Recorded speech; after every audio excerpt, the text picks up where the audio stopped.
¿Hacia dónde va la economía cubana en 2022? ¿Acaso sí se puede reordenar el ordenamiento? ¿Cómo están, amigos? Bienvenidos a Noticias Importantes. Comenzamos.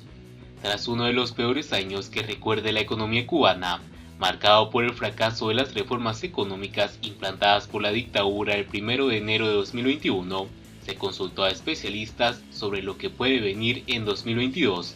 Junto con el fiasco de la llamada tarea de ordenamiento, la sociedad cubana sufrió una grave escasez de alimentos durante 2021, apagones y una crisis sanitaria marcada por la expansión del COVID-19 y la falta de medicamentos y el colapso hospitalario.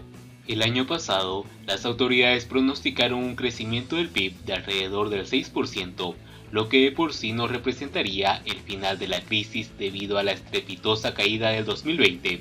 No obstante, ni siquiera esos números fueron posibles y el PIB terminó por aumentar solamente en 2%. Sobre el nuevo pronóstico del gobierno cubano, que estima un 4% de aumento en el PIB de 2022, el economista cubano Mauricio Miranda, profesor de la Universidad Javeriana de Cali, dijo que esa cifra no es tan significativa tras la caída anterior del 11%, aunque afirmó no tener elementos para saber si es posible que consiga el objetivo gubernamental. Señaló algunos elementos que lo hacen dudoso. El turismo, por ejemplo, apenas se está restableciendo y el aparato productivo nacional sigue casi paralizado, dijo de Miranda. La agricultura ha tenido una sistemática contracción durante los 3 trimestres, al igual que la industria. El sector del comercio, hoteles y restaurantes también muestran unos resultados negativos en el primero y tercer trimestre. Sin hacer un pronóstico técnicamente fundamentado, diría que es muy difícil lograr un 4% de crecimiento anual.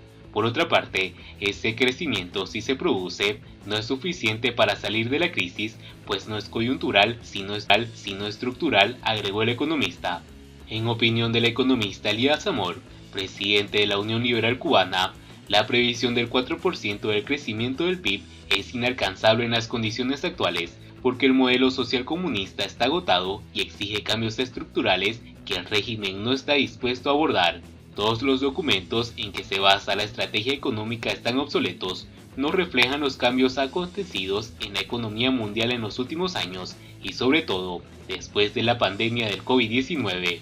El principal problema del régimen es que no sabe hacer depender a la economía cubana de sus motores internos y sigue dependiendo de la financiación internacional a la que Cuba no tiene acceso por no honrar sus compromisos de deudas, agregó. Para el analista Rafaela Cruz, entre tanto, pronosticar un 4% del crecimiento del PIB para el próximo año es una cobardía, pues teniendo en cuenta que el 2021 fue un año en que América Latina recuperó casi todo lo perdido en 2020, se podría esperar, atendiendo a la altísima dependencia de la economía cubana del turismo internacional, que en 2022 fuese el año de la recuperación cubana, es decir, que creciera al menos un 10%. Otros de los temas abordados por los economistas fue el de la inflación, fenómeno que ha afectado notablemente el poder adquisitivo de los cubanos durante el presente año. En opinión de Amor, para revertir esta situación, las autoridades deben aplicar políticas antiinflacionistas, lo cual exige que el Banco Central de Cuba adopte una actitud independiente y autónoma del gobierno. Hay que controlar el efectivo en circulación, para lo cual se tiene que reducir el déficit público para que no se tenga que crear dinero vía bonos soberanos y sobre todo, se tiene que propiciar el aumento de la oferta productiva y las transacciones económicas, liberando a los actores económicos, estatales y no estatales, de las trabas que les impide funcionar, afirmó. Rafaela Cruz, por su parte, dijo que un problema grave con la inflación sostenida en el tiempo es que es incorregible si no cambian las condiciones que la alimentan. Objetivamente, la inflación la creó la emisión monetaria, pero la alimenta el déficit fiscal. Son dos fenómenos distintos. El primero ya dejó de influir, pero el segundo está muy vivo.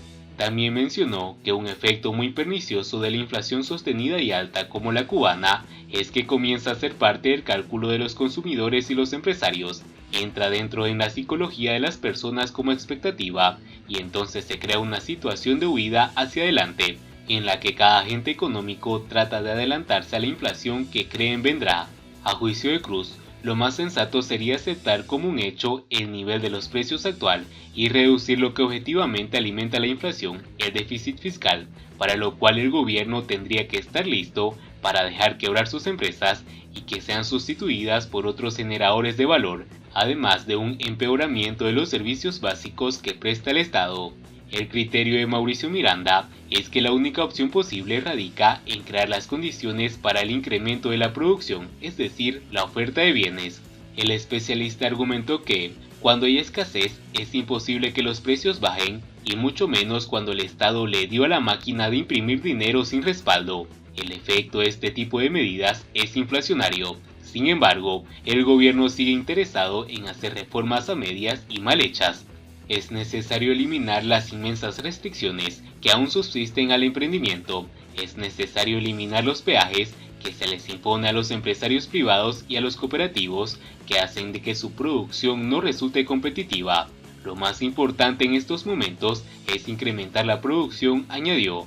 Ante la pregunta de que si sería posible que las autoridades pudieran modificar las medidas económicas de la tarea de ordenamiento para hacerlas eficaces, Rafaela Cruz dijo que aún hay un margen para seguir, como ellos dicen, liberando las fuerzas productivas, lo que significa adoptar cada vez más los mecanismos económicos capitalistas dentro del esquema castrista, ir a mecanismos de control más financieros y menos administrativos, darle más autonomías a las empresas estatales y liberar un poco el comercio y la inversión internacional, o desregular aún más el comercio interior.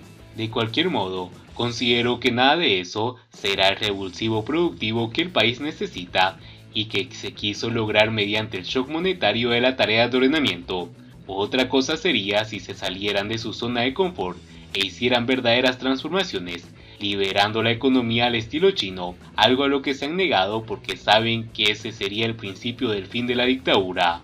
En opinión de Mauricio Miranda, la tarea de ordenamiento fue mal diseñado, adoptado a destiempo y mal planteado. Además, hacerlo en medio de la peor crisis del país en los últimos 30 años ha sido un error, al igual que adoptar un tipo de cambio fijo sobrevalorado. Sinceramente, creo que el país necesita algo parecido a un plan Marshall. No veo que sea posible en el corto o mediano plazo mejorar las condiciones de la economía, incluso haciendo todas las reformas necesarias, porque la magnitud de las inversiones que se requieren es inmensa y el Estado carece de la capacidad de hacerlas, y el sector privado nacional no tiene la capacidad de ahorro suficiente. Mientras que Elías Amor fue tajante al considerar que la tarea de ordenamiento nunca debió aplicarse, pues en su criterio esta fue implementada en el peor momento. Yo lo dije en su momento, que iba a ser un rotundo fracaso, porque antes de su lanzamiento el régimen tendría que haber impulsado medidas concretas para regular el mercado, liberar precios, ajustar salarios a la productividad, calcular el tipo de cambio de equilibrio con un análisis fundamental y reducir los subsidios a las empresas y bajar los impuestos al mismo tiempo, con lo que podría conseguir los objetivos planteados. Y bien amigos, así vamos terminando las noticias importantes del día de hoy. Por favor, nos ayudarían mucho compartiendo las noticias y así poder llegar a muchas más personas con la verdadera realidad en Cuba. Patria y vida mis hermanos, nos vemos en el siguiente informe.